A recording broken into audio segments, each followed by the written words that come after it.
Greece की भी entry हो गई है। बड़ी खबर यह है कि साइप्रस की रक्षा के लिए ग्रीस ने फाइटर जेट भेजा। ईरानी ड्रोन हमलों के बाद ग्रीस का यह बड़ा कदम है। ग्रीस की एयरफोर्स ने F-16 को यहां पर साइप्रस में तैनात किया है। ईरानी युद्ध में अब ग्रीस की भी एंट्री हो गई है। ग्रीस ने फाइटर जेट भेजा है। बताया जा रहा है F-16 ग्रीस की तरफ से भेजा गया है।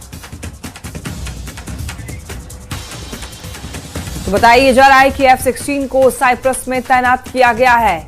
बताते चलें आपको, ईरान युद्ध में अब ग्रीस की एंट्री की खबर। साइप्रस की रक्षा के लिए ग्रीस ने फाइटर जेट भेजा है। ईरानी ड्रोन हमलों के बाद ग्रीस का यह बहुत बड़ा कदम माना जा रहा है, क्योंकि ग्रीस की एयरफोर्स ने F-16 को साइप्रस में तैनात कर दिया है।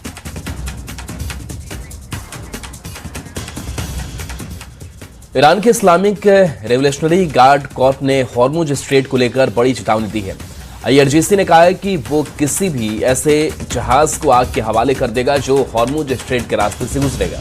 इस धमकी के बाद हॉर्मुज स्ट्रेट में जहाजों के गुजरने का प्रतिशत तो 70% तक कम हो गया है। करीब 150 तेल और गैस के टैंकर वहीं रुक गए हैं। वहीं अमेरिका ने दावा किया है कि हॉर्मुज स्ट्रेट से सभी जहाज सुरक्षित गुजर रहे हैं।